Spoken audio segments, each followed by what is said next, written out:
नमो नमः नमः संस्कृताय। आपका स्वागत है मेरे YouTube channel Sanskrit class by Komal sir पर। आज हम कक्षा 10वीं दूरवा पुस्तक के 10वां पाठ आह्वानम का अध्ययन करेंगे। बच्चों, यह पाठ पंडित श्री दयाशंकर वाजपेयी महोदय के द्वारा भारत चीन युद्ध के बीच जब युद्ध चल रहा था उस समय रणभूमि में जाकर सैनिकों के साथ उन्होंने प्रत्यक्ष चर्चा करके इस गीत को लिखा है और देश के युवाओं को आह्वान किया है, ललकारा है। तो इस पाठ में देश के युवाओं के लिए एक नई प्रेरणा है। तो देखते हैं इस पाठ में 10वां पाठ आह्वानम।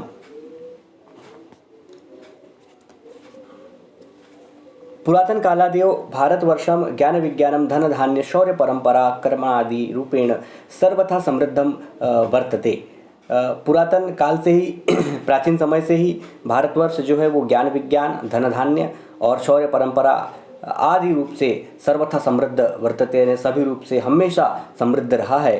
किंतु परंतु कुछ दी का कालक्रमेण समय के साथ साथ अत्रत्या यानी यहाँ पर जो है जनाः संप्रति स्वस्मिता बोधेन रहिता दृश्यन्ते। फिर भी यहाँ के जो लोग हैं वो वर्तमान समय में भी अब इस समय में अपनी स्मिता मतलब अपनी मुस्कुराहट, अपनी चमक को दिखाने के लायक भी नहीं रहे। इस प्रकार से कवि यहाँ पर कह रहे हैं अपनी मुस्कुराहट से रहित दिखाई देते हैं। यदा सर्वत्र दुराचार, जब सब ओर दुराचार, सब ओर क्या हो, दुराचार हो और अशिष्टता परायणता मतलब व्याभिचारी हो, अशिष्टता हो, उचित व्यवहार न हो। इस प्रकार से यहाँ कवि कह रहे हैं अशिष्टता परायणता विद्यते जब दिखाई देती है या है तदा यानी तब शील चरित्र संपन्ना नारीणाम सम्मानम कथम संरक्षितो भवेत। तो फिर शील संपन्न युक्त चरित्र से, अच्छे चरित्र से युक्त नारियों का यहाँ सम्मान कैसे सुरक्षित हो। भ्रष्टाचार से स्थाने,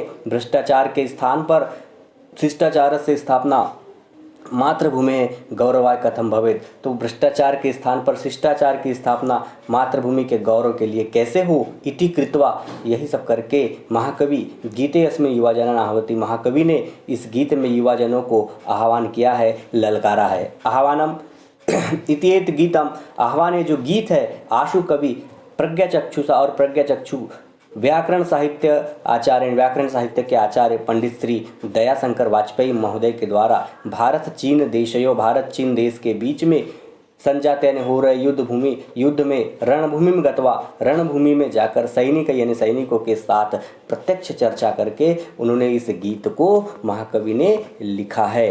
तो इस प्रकार से इस गीत को महाकवि पंडित श्री दयाशंकर वाजपेयी महोदय के द्वारा लिखा गया है। तो देखिए क्या आह्वान किया है देश के युवाओं से प्रस्तुत पाठ में कवि ने। पहला पद्य है युवान एषः वः परीक्षणस्य कालः आगतः हिमालयस्य रक्षणे समुद्यतास्त सर्वतः अयं सखा पुरातनो अस्य भारतस्य विद्यते स्वकर्मणि प्रवर्तितुं कदापि नैव खिद्यते।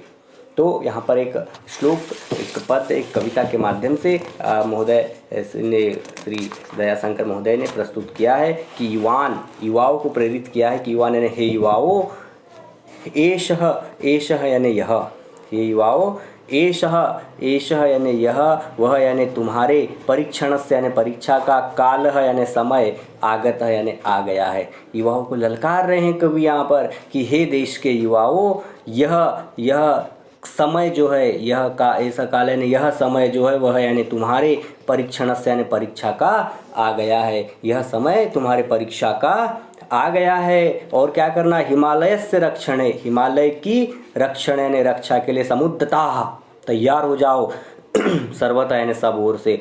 तो तुम सब क्या हो जाओ, अब तुम सब ओर से, चारों ओर से, सर्वथा मतलब सभी ओर से या चारों ओर से, हिमालय की रक्षा के लिए क्या हो जाओ, तैयार हो जाओ। क्यों तैयार हो जाओ, तो बोले अयम सखा, यह यानी कौन, तो यह हिमालय सखा है, मित्र है, यह हिमालय मित्र है, पुरातनो अस्य, बहुत प्राचीन समय से, भारतस्य यानी भारत का, विद्यते यानी है। तो ये जो हिमालय है ये बहुत प्राचीन समय से भारत का घनिष्ठ मित्र है, भारत का परम मित्र है। और बोले स्वकर्मणि प्रवर्तितुम कदापि नैव खिद्यते, और यह अपने कार्य में प्रवृत्त होने में, स्वकर्मणि यानी अपने कार्य में प्रवृत्त होने में, कदापि यानी कभी भी नए यानी नहीं हुआ है, खिद्दते, खिद्दते यानी दुखी। ये जो हिमालय है, ये हिमालय कभी भी अपने कार्य को करने में पीछे नहीं हटा है। इसने हमेशा अपने रक्षा रूपी कार्य को करने के लिए हमें हमेशा तत्पर रहा। इसलिए अब ये समय आ गया है कि हमको इस हिमालय पर्वत की, हिमालय की, इस देश की रक्षा करना है। तो यहाँ पर कवि ने आह्वान किया है, ललकारा है। तो इस प्रकार से यहाँ से प्रश्न आते, एक पद्यांश आएगा, भारतस्य पुरातन सखा कह। इस प्रकार से जब श्लोक होगा तो बच्चे लोग इसका उत्तर अयम सखा पुरातन अस्य भारतस्य लिख देते, ये गलत होगा। तो भारतस्य पुरातन सखा कह, तो भारत का पुराना मित्र कौन है? अयम नहीं है, अयम यहाँ पर सर्वनाम है, इसका संज्ञा आ जाएगा हिमालय। तो इस प्रकार के प्रश्न आएगा। या प्रश्न हो सकता है कि एषः कस्य कस्य काल आगतः, तो परीक्षणस्य काल आगतः। तो इस प्रकार के प्रश्न आपको हो सकते हैं। अगला पद्य देखते हैं।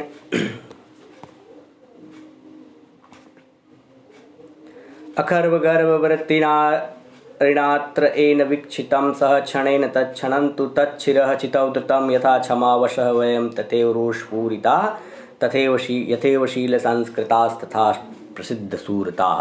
तो यहाँ पर ललकार रहे हैं कवि दूसरे श्लोक में कि बोले ए अत्र यानी यहाँ, अत्र यहाँ पर देखेंगे अखर्व गर्व वृत्तिणात्र, अखर्व गर्व वृत्तिना ऋणा अत्र, अरीणा वृत्तिना अरीणा धन अत्र, अत्र यानी यहाँ, एन यानी जिस, शत्रु के द्वारा, शत्रु के बारे में कहा गया है कि यहाँ जिस बड़े अखर्व गर्व, बड़े घमंडी आचरण वाले, अरीणा यानी शत्रु के द्वारा, अरीणा अरि शब्द का तृतीय विभक्ति है। तो यहाँ यानी इस देश पर जिस बड़े घमंडी, किसके द्वारा? अरीणा यानी शत्रु के द्वारा, वीक्षितम, वीक्षितम यानी होता है देखा गया। तो क्या हुआ? सह क्षणेन, उसी क्षण, तत्क्षणंतु देखने के साथ ही, तत्शिर उसका सिर, छितौ यानी रख दिया गया काट कर, धृतम। ठीक, मतलब ये कि उसी क्षण जैसे ही किसी घमंडी स्वभाव वाले शत्रु ने हमारे देश की ओर देखा तो उसी पल देखने के साथ ही उसका सिर भूमि पर रख दिया गया, मतलब उसके सिर को भूमि पर काट कर रख दिया गया। बोले हम यथा क्षमावशा, बोले जिस प्रकार से, जैसे हम क्षमावशा मतलब क्षमा करने वाले हैं, तथैव रोषपूरिता, उतने ही हम क्रोध करने वाले भी, क्रोध से भी भरे हुए हैं। और बोले यथैव शील संस्कृता, और बोले जिस प्रकार से हम एक सभ्य स्वभाव वाले हैं, शील संस्कृत वाले हैं, सब बहुत अच्छे आचरण वाले हैं, तथा प्रसिद्ध सूरता, उतने ही हम प्रसिद्ध सूरवीर भी है, उतने हम पराक्रम करने वाले भी है। तो इस प्रकार से यहाँ पर शत्रुओं को ललकारा गया है कवि के माध्यम से। अगला पद्य देखेंगे। पुरातनम सुपरुषम स्मरन्तु वीरबन्धवः अशेषतां प्रायन्तु शत्रुवोद पापसिन्धवः निज प्रवंचना फलं समाप्नुवन्तु ते द्रुतं यथा विहाय कूटनीतिमाचरन्तु ते अद्भुतम्। तो यहाँ पर बताया गया है कि हे वीर भाइयों, वीरबन्धवः, वीरबन्धवः यानी हे वीर भाइयों, बंधव मतलब भाई, हे वीर भाइयों, अपने प्राचीन स्वपौरुषम, पुरातनम यानी प्राचीन, स्वपौरुषम यानी पुरुषार्थ को, स्मरन्तु यानी याद करो। वीर भाइयों से, युवाओं से आह्वान कर रहे हैं कि हे युवा वीर भाइयों, अपने प्राचीन पुरुषत्व को याद करो। तुम्हारा पुरुषत्व क्या था? और अशेषताम प्रायन्तु शत्रुओ अध पाप सिंधवः, और बोले अब पाप के समुद्र रूपी शत्रु समाप्ति की ओर जाए।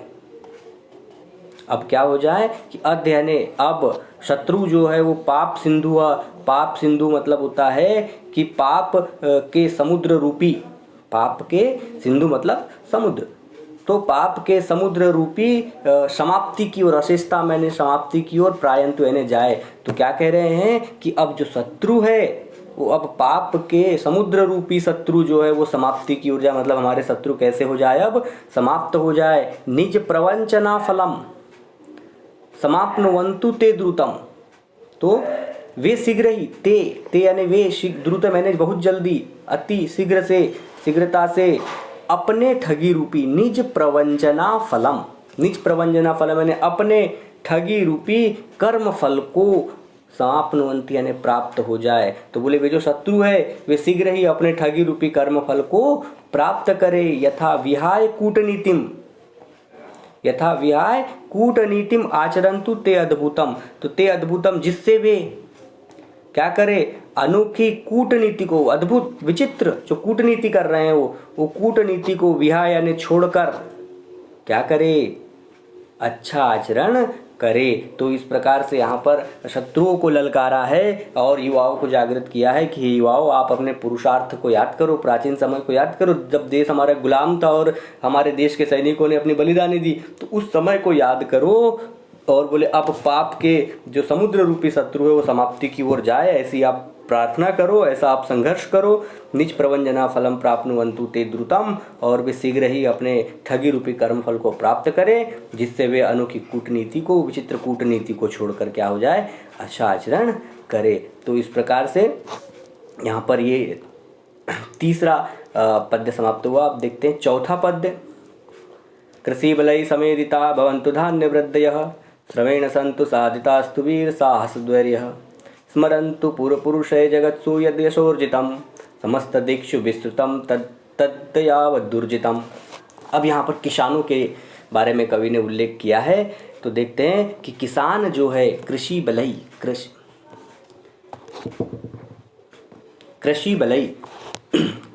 मतलब होता है किसानों के द्वारा, जो किसान है समेधिता यानी वृद्धि को प्राप्त हो भवन्तु यानी हो, और धान्य वृद्धयः मतलब होता है धान की वृद्धि से, फसलों की वृद्धि के द्वारा।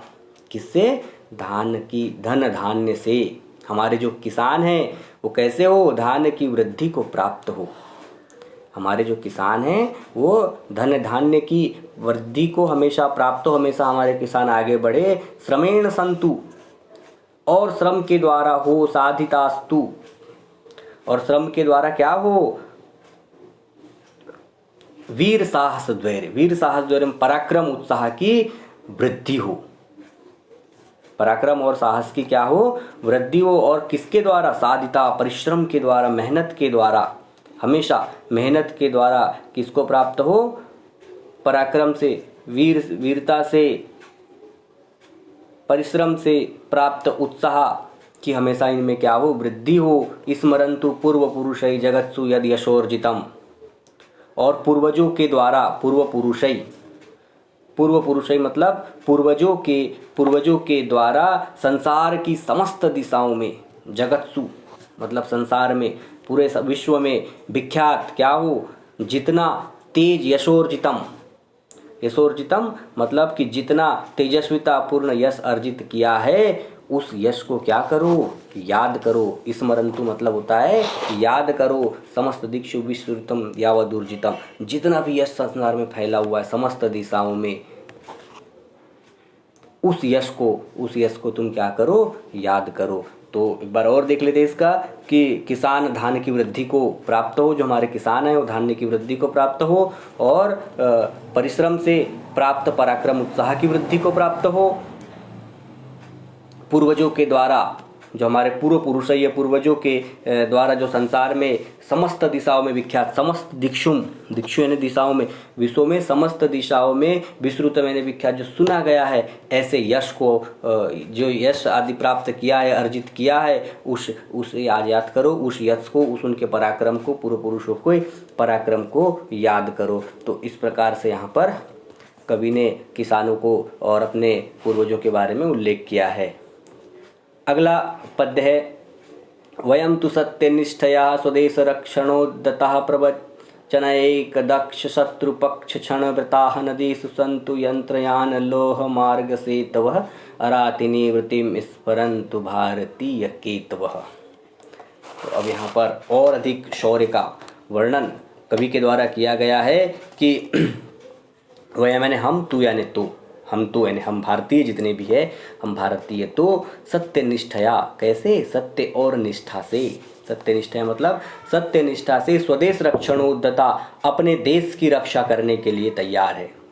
स्वदेश रक्षणों, अपने देश की रक्षा करने के लिए तैयार है। प्रश्न आता है यहाँ से, वयम कया स्वदेश रक्षणोद्यता, तो कया की जगह आ जाएगा सत्यनिष्ठया, सत्यनिष्ठा से हम अपने देश की रक्षा कैसे करने के लिए तैयार है, सत्य और निष्ठा से करने को तैयार है।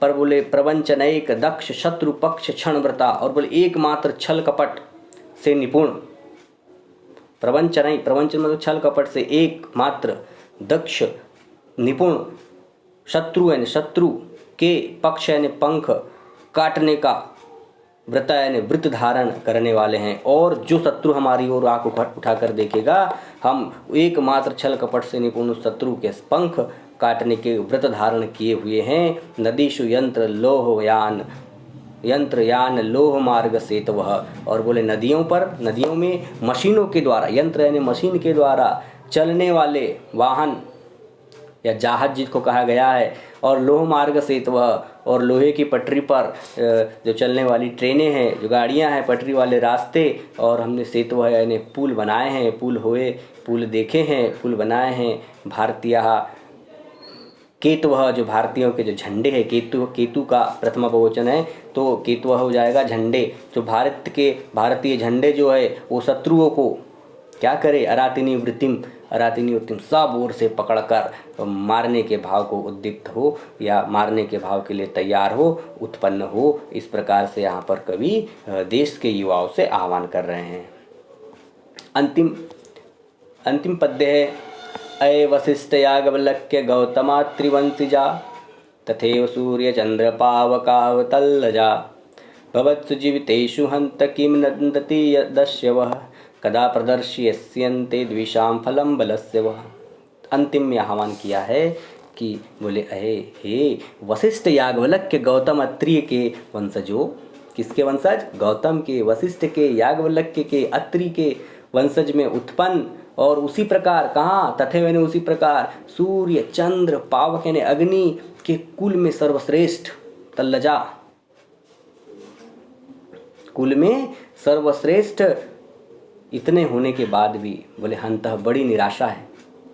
हंत मतलब खेद है, बड़ा दुख है कि आप सबके जीवित होते हुए, भवत्सु जीवितेषु, इतने सारे लोगों के वंशज, तुम जिनके वंशज हो, और इन सब के जीवित होते हुए भी किम नदंती दस्यवः, जीवित होते हुए भी क्या लुटेरे ऐसा बोल रहे हैं, अस्पष्ट बोल रहे हैं, गलत बोल रहे हैं। कदा प्रदर्श्यन्ते, कब प्रदर्शित करोगे, क्या, द्विषाम फलम बलस्य वह, कि बोले अब तुम्हारे बल का परिणाम शत्रुओं के लिए कब प्रदर्शित होगा। यहाँ पर कवि ने अंत में ललकारा है कि इन सब के जीवित होते हुए भी तुम क्या लुटेरे, क्या अस्पष्ट बोल रहे हैं, तुम अभी भी गुलाम बने हुए हो, अपने बल का परिणाम तुम कब प्रदर्शित करोगे, किसके लिए, शत्रुओं के लिए अपने बल को कब दिखाओगे। तो इस प्रकार से यहाँ पर इस 6वें पद की जो हमने व्याख्या समाप्त की। सभी का बहुत बहुत धन्यवाद। वीडियो को आप पूरा देखें, चैनल पसंद आए तो सब्सक्राइब ज़रूर कीजिएगा। धन्यवाद।